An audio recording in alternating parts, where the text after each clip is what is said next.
VJ fertility అమ్మ అనే పిలుపుకు శ్రీకారం చుట్టండి. పొందండి ఉచిత మొదటి కన్సల్టేషన్, మొదటి స్కాన్. సంప్రదించండి 8880747474.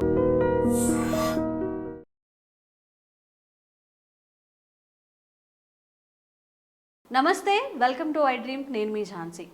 చాలామందికి జుట్టు అంటే చాలా ప్రేమ అండి.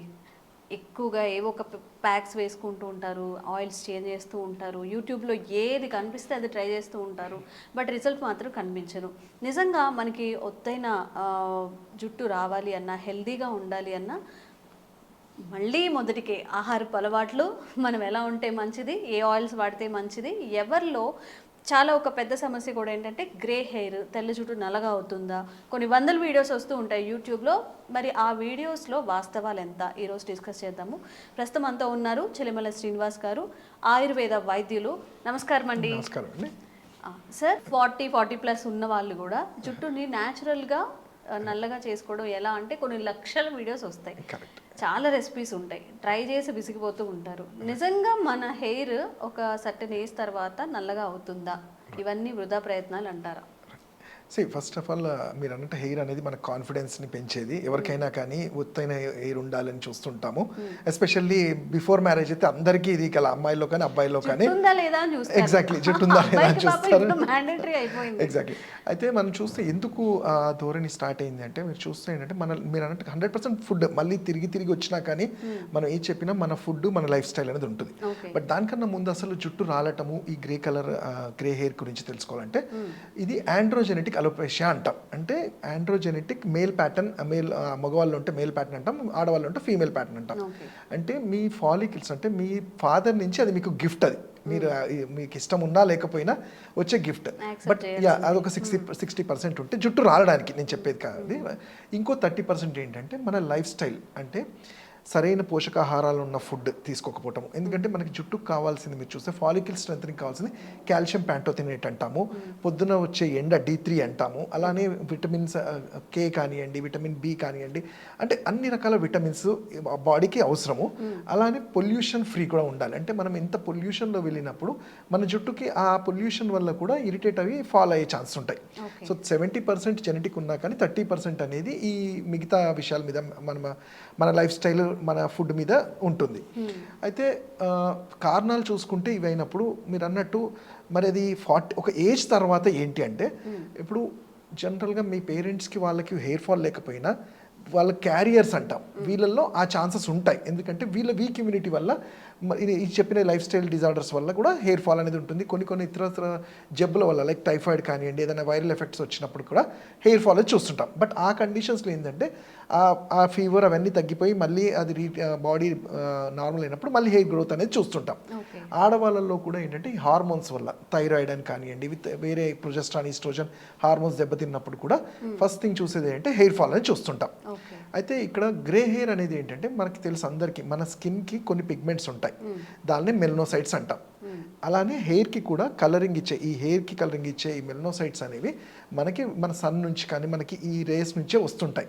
బట్ ఎప్పుడైతే మనము హార్ష్ రేస్కి వెళ్తాం, అంటే ఎండలో ఎక్కువ ఉండడం వల్ల సన్ రావటము, అలానే వాటర్ డిహైడ్రేట్ అవ్వటము, అంటే మనం వాటర్ సరిగ్గా బాడీకి హైడ్రేట్ చేయకపోవటం వల్ల కూడా ఎగ్జాక్ట్లీ. ఎందుకంటే మన వాటర్ అంటే డైరెక్ట్గా వాటర్ తాగకపోతే కాదు, మన బాడీకి హైడ్రేషన్ లేనప్పుడు బాడీ మీరు చూస్తుంటాం డ్రై అవ్వడం స్టార్ట్ అవుతుంది.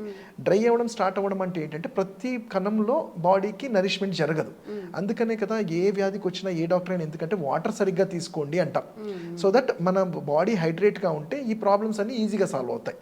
అండ్ ఇంకోటి నేను చెప్పాను, ఇంతకుముందు ఎక్కువ ఎండకు వెళ్ళినా కానివ్వండి, ఆర్ ఇప్పుడున్న యూత్ జనరేషన్ ఎట్లా అంటే మార్కెట్లో ఏ మోడల్ అంటే ఒక సెలబ్రిటీ వచ్చి ఇది హెయిర్కి అనగానే దాని గురించి ఏం తెలుసుకోకుండా ఎటువంటి కెమికల్ బేస్డ్ అయినా కానీ వాటిని యూజ్ చేయటం వల్ల వాటికి ఉండే ఉపయోగాల కన్నా ఇంకా అవి వాటి వల్ల సైడ్ ఎఫెక్ట్స్ ఎక్కువ చూస్తున్నాం. అలానే ఇంకోటి ఏంటంటే మన పాతకాలంలో, అంటే ఇప్పుడు నిజంగానే చెప్పాలి తగ్గిపోయేది, మనం మన స్కూల్స్ అంటే వెళ్తున్నప్పుడు హెయిర్కి ఆయిల్ పెట్టుకొని వెళ్ళేవాళ్ళం. అండ్ జనరల్ కారుతూ ఉండేది. అండ్ ఎగ్జాక్ట్లీ ఇక్కడ ఆయిల్ పెట్టడం అనేది జుట్టు రావడానికో జుట్టు కలర్కు కాదు. జనరల్గా ఏంటంటే మన బ్రెయిన్కి హైపోథాలమస్ అంటాం. ఈ హైపోథాలమస్ ప్రతి ఒక్కరికి బాడీ టెంపరేచర్ కన్నా చాలా ఎక్కువ ఉంటుంది, అది ఈ స్కాల్ప్లో ఉంటుంది, స్కాల్ప్ కింద. సో ఈ హైపోథాలమస్ ఎప్పుడైతే వేడి ఎక్కువ జనరేట్ చేస్తుందో ఫాలికల్స్ అనేవి బర్న్ అవుతాయి. అంటే ఫాలికల్స్కి కావాల్సిన స్ట్రెంత్ తగ్గిపోయి ఫాలికల్ అంటే ఏంటి, హెయిర్ రూట్లో ఉండేది ఫాలికల్స్ రాలిపోవటం వల్ల కూడా మనం చూస్తున్నాం. అందుకనే బయటికి వెళ్ళినప్పుడు అంటే క్యాప్స్ పెట్టుకొని వెళ్ళండి, స్కార్ఫ్స్ పెట్టుకొని వెళ్ళండి, వీలైతే ఆయిల్ కూడా పెట్టమంటాం.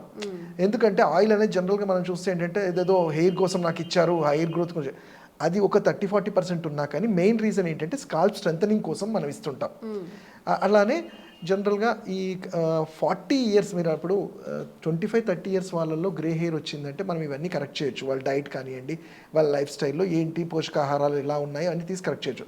బట్ 40-45 వాళ్ళల్లో గ్రే హెయిర్ అంటే అది మీరు యాక్సెప్ట్ చేయాల్సిందే. ఎందుకంటే ఇట్స్ ఏజ్ రిలేటెడ్ అంటాం. మనము ఇప్పుడు మా దగ్గర పేషెంట్ 30 సంవత్సరాలు వచ్చి మోకాలు నొప్పులు ఉన్నాయి డాక్టర్ అంటే అది కరెక్ట్ కాదమ్మా అని ట్రీట్మెంట్ చేస్తాం. 70 ఏళ్ళ వాళ్ళు వచ్చి నాకు మోకాలు అరిగాయి అంటే అది న్యాచురల్గా ఏజ్ వల్ల ఉంటుంది కాబట్టి అక్కడ మెయింటెనెన్స్ లాగా వాళ్ళకి అప్లికేషన్స్ ఇస్తాము. ఇక్కడ కూడా ఈ ఒక సర్టన్ ఏజ్ వరకు గ్రే హెయిర్ అయితే డెఫినెట్లీ ఆయుర్వేదంలో దాన్నే పాలిత్య అంటాం. పాలిత్య అంటే జుట్టు రాలటము, కలర్ చేంజ్, వీటికి మంచి ఔషధాలు ఉంటాయి. పోషకాహారాలతో పాటు కొన్ని థెరపీస్ కూడా ఆయుర్వేదంలో దీనికి తలపు దిచ్చిలు అంటాం. అంటే హెయిర్కి సంబంధించి కొన్ని ట్రీట్మెంట్స్ ఉంటాయి.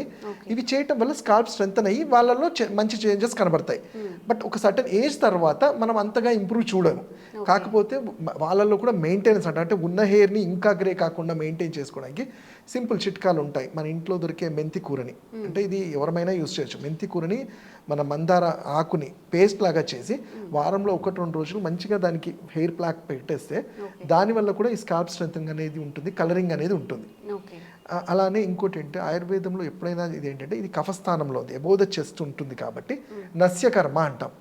సింపుల్గా మనకి దొరికే ఆవు నెయ్యిని రోజు పొద్దున 4 చెక్కలు ముక్కులో వేసుకోవడం వల్ల స్కాల్ప్ ఆక్సిజనేషన్, మీరు చూస్తే వింటుంటారు ప్రాణాయామం చేస్తే 1000 వ్యాధులు తగ్గుతాయి అంటారు.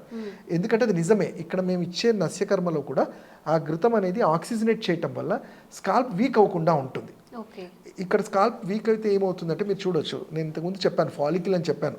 కొంతమంది ఫాలికల్స్లో ఒక హెయిరే ఉంటుంది, కొంతమంది ఫాలికల్స్లో 2-3 హెయిర్స్ ఉంటాయి. సో ఇప్పుడు ఒక ఫాలికల్లో 4-5 వెంట్రుకలు ఉన్న వాళ్ళకి కొన్ని ఫాలికల్స్ ఉన్నా ఎక్కువ జుట్టు ఉంటుంది, కొంతమందికి ఫాలికల్స్ ఎక్కువ ఉన్నా ఒకటే వెంట్రుకుంటే తక్కువ ఉంటుంది. సో అట్లీస్ట్ అక్కడ వరకన్నా ఈ నస్యం కానివ్వండి, మేము ఇచ్చే ఔషధాలు ఫర్ ఎగ్జాంపుల్ ఆరోగ్యవర్ధిని వాటి అంటాము, భృంగరాజ వినే ఉంటారు. ఇవన్నీ కూడా చాలా తక్కువ గోరువెచ్చగా 4 drops వేసుకోవాలి. 4 drops ఎర్లీ మార్నింగ్ వేసుకుంటే బ్రష్ చేయగానే వేసుకొని కఫం లాగా వస్తుంది, చేయాలి. దీనివల్ల ఏంటంటే ఇతరత్ర ప్రాబ్లమ్స్, హెడేక్ కానివ్వండి, సైనస్ కానివ్వండి, ఐ పెయిన్ కానివ్వండి, ఐ స్ట్రెయిన్ కానివ్వండి, ఇవి తగ్గుతూనే హెయిర్కి మంచి చాలా ఇంప్రూవ్మెంట్ ఉంటుంది. లోపలికి వెళ్ళనివ్వాలా? అది వెళ్ళాలి. అది వెళ్ళిన తర్వాత కఫం లాగా వస్తూ చేసేయాలి. మనకి ఎప్పుడైతే ఇవి బ్లాక్స్ ఓపెన్ అవుతాయో బ్రెయిన్కి మంచి ఆక్సిజనేషన్ దొరుకుతుంది. ఓకే. సో ఈ జాగ్రత్తలు పాటించండి. మనం పాటించాల్సినవి పాటించము. ఎందుకు హెయిర్ ఊడిపోతుంది, ఎందుకు గ్రే హెయిర్ వస్తుంది అంటే ఆన్సర్ కూడా మన దగ్గరే ఉంటుంది. ఫుడ్ హ్యాబిట్స్లో కూడా మనం ఇందాక మాట్లాడుకున్నట్టు తిరిగి మళ్ళీ ఫుడ్ దగ్గర వస్తున్నాం. ఫుడ్ హ్యాబిట్స్ ఎలా ఉండాలి? ఇక్కడ ఏంటంటే జనరల్గా హెయిర్కి కావాల్సింది ఆయుర్వేదంలో మేము ఏం చెప్పామంటే సప్తధాతులు. మీరు వాతపైత్య కఫ అనేది త్రిదోష అనేసి అంటాం. అంటే అది ఒక పేరు, ఒక్కొక్కరికి ఒక్కొక్క పేరు లాగా వాతము, పైత్యము, కఫం అంటాం. అలానే సప్తధాతు కాన్సెప్ట్ అంటాం. అంటే రస, రక్త, మాంస, మేధ, అస్థి, మజ్జ, శుక్రం, lymphatic system, blood circulatory system, muscular system, reproductive system అనేవి ఈ 7 సిస్టమ్స్ ఉంటాయి మన సిస్టంలో, మన బాడీలో. ఇవి సరిగ్గా ఉంటేనే మనం హెల్దీ అంటాం. బట్ 5000 సంవత్సరాల క్రితమే ఆయుర్వేదంలో ఏం చెప్పబడిందంటే ఈ సప్తధాతువుల మలమే, అంటే మల ధాతువుకి ఉండే దాంట్లో వేస్ట్లో నుంచి వచ్చే మంచిది కూడా ఉంటుంది. అదే మన గోర్లు అండ్ వెంట్రుకలు అని, ఇది పితృజ లక్షణాస్ అంటాం. అంటే ఫాదర్ నుంచి వచ్చేది. అంటే శుక్ర ధాతువు ఏదైతే రసరక్త మాంసం ఏదో అస్థి మధ్య శుక్రం నుంచి వచ్చే వేస్ట్లో కూడా వీటికి ఉపయోగపడే ఉంటాయి. అవి గోర్లు అండ్ జుట్టు అంటాం. సో అయితే నేను ఇక్కడ చెప్పేది ఏంటంటే జుట్టు అంటే ఉట్టేదో పెట్టగానే ఆయిల్ పెట్టగానే అది ఆ టెంపరీగా వెళ్ళిపోతుంది. బట్ మీ బాడీ అనేది బ్యాలెన్స్డ్గా ఉందా లేదా అనేది అక్కడ చాలా ఇంపార్టెంట్. సప్తధాతువులు కరెక్ట్గా ఉంటే ఆటోమేటిక్గా మీ స్కిన్ కానివ్వండి, హెయిర్ కానీ మంచిగా ఉంటుంది. వీటికి ఫుడ్ అనేది ఏంటంటే మనం చెప్పేది ఏంటి, ఇప్పుడు ఫుడ్కి నేను ఇంతకు చెప్పినట్టు కాల్షియం ప్యాంటోనిత్ కానివ్వండి, కాల్షియం ఇలాంటివి రిచ్ కావాలి కాబట్టి నాన్ వెజిటేరియన్స్ అయితే ఎగ్స్లో హై ప్రోటీన్ ఉంటుంది. నాన్ వెజ్ తీసుకోవడం కానివ్వండి, అదర్ ఫిష్ కానివ్వండి, చికెన్ కానివ్వండి, ఎగ్స్. అలానే వెజిటేరియన్స్లో అయితే సోయా చంక్స్ అంటాం, మన మీల్ మేకర్ లాంటిది. అలానే చెరుకు రసం కానివ్వండి, పాలు, పెరుగు, ఇలాంటి మంచి ఫ్రూట్స్ కూడా అన్ని రకాల ఫ్రూట్స్ మనము ఇన్ బిట్వీన్ మీల్స్ అంటాం, అంటే లంచ్కి డిన్నర్కి మధ్యలో ఉన్న టైంలో ఫ్రూట్స్ లాంటివి తీసుకోవడము, అలానే ఆవు నెయ్యి కూడా చాలా మంచిది మన డైట్లో తీసుకోవటము. వీటన్నిటి వల్ల అండ్ ఆయిలేషన్ అనేది compulsory weekly once or twice ఉండాలి. ఇవి తీసుకుంటే హెయిర్ గ్రోత్ ఉంటుంది, అలానే మెయింటైన్ చేసినట్టు కూడా ఉంటుంది. ఓకే. సో ఈ ఫుడ్స్తో పాటు జనరల్గా ఏంటంటే మనము ఇంకొకటి ఎక్సర్సైజ్ అంటాం, అంటే మనకి ఇప్పుడు మోకాలు నొప్పులు జాయింట్స్ వచ్చినప్పుడు ఎలా ఎక్సర్సైజ్ చేస్తామో జుట్టు రాలడానికి కూడా హెయిర్ ఫాల్ కూడా ఒక మంచి ఎక్సర్సైజ్ అంటే ఏం లేదు, మన కోంబ్ ఉంటుంది కదా, వుడెన్ కోంబ్ తీసుకొని ఒక అంటే మీరు రోజుకి ఒక 2-3 సార్లు దువ్వుతూ ఉంటే ఇంకో 2-3 సార్లు దాన్ని కోంబింగ్ చేయటం వల్ల బ్లడ్ సర్క్యులేషన్ అనేది ప్రాపర్గా అవుతూ ఉంటుంది. సో అంటే మనం చూస్తుంటాం చాలా మంది అసలు దూకోరు, ఎప్పుడో పొద్దున ఒకసారి దూవేసుకుంటారు, మళ్ళీ ఎప్పుడో నైట్, వాళ్ళల్లోనే ఇవి ఎక్కువ చూస్తుంటాం, స్టైల్ కదండి అది, జస్ట్ అలా వదిలేస్తుంటారు. సో నేను చెప్పేది ఏంటి, ఈ నంబర్ ఆఫ్ టైమ్స్ మీరు కోమ్ చేసుకోవడం వల్ల కూడా ఈ సర్క్యులేషన్, ఈ క్యాపిలర్ సెల్స్ ఏవైతే ఉంటాయో, ఈ క్యాపిలరీ సెల్స్ అనేవి అవి కొంచెం యాక్టివేట్ అవుతూ ఉంటాయి. ఓకే. ఓకే. సో ఈ జాగ్రత్తలన్నీ పాటిస్తే కొన్నాళ్ళు మన హెయిర్ని చాలా జాగ్రత్తగా ఉంచుకోవచ్చండి. థ్యాంక్ యూ అండి. థ్యాంక్ యూ అండి.